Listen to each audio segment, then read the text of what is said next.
인천 부평 캠프마켓 개발에 또다시 제동이 걸렸습니다.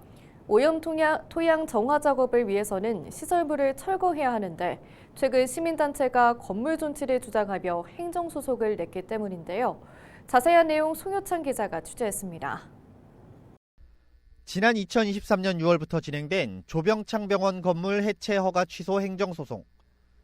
당시 부평 캠프마켓 1780 건물 철거가 결정되자 시민단체가 행정소송을 제기한 것입니다. 같은 해 12월에는 인천지방법원에 건물 해체 집행정지도 신청했습니다.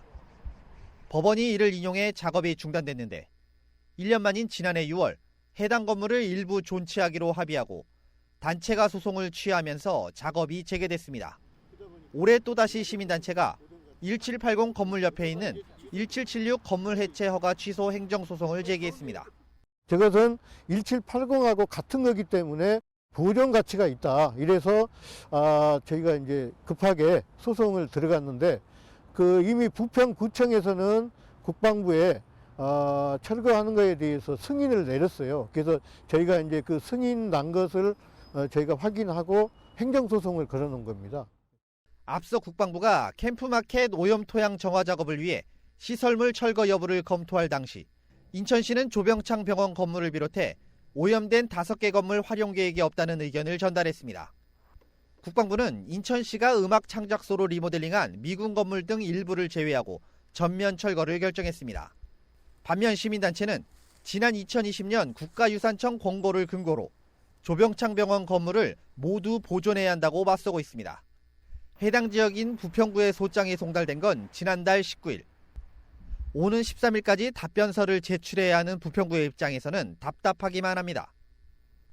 적법성 여부에 대해서는 문제없다는 입장이지만 문화재적 측면에서의 여부는 한국환경공단의 의견이 필요한 데다 인천시 등 관계기관과의 협력도 필요한 상황.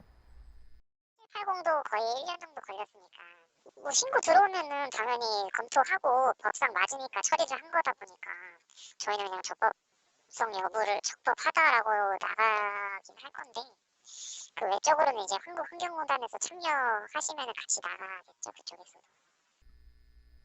1780 건물의 경우 행정소송 제기부터 소송 취하와 작업 재개까지 1년의 시간이 걸렸습니다. 이번 소송 역시 비슷한 사례인 만큼 또다시 1년 이상의 시간이 소요될 것으로 군은 보고 있습니다. 심지어 시민단체는 오염토 정화가 진행 중인 캠프마켓 D구역 내 건물에 대한 보존도 요청할 계획이어서 오염토 정화 기간도 더욱 늘어날 전망입니다. 오는 2026년까지 오염토 정화 작업이 이루어져야 캠프마켓 개발 계획 실행이 가능해집니다. 앞선 사례에서 보듯이 시민단체와의 합의가 이루어지지 않을 경우 소송전으로 인해 캠프마켓 개발 계획 실행에 대한 차질은 불가피해 보입니다. 헬로티비 뉴스 송유차입니다.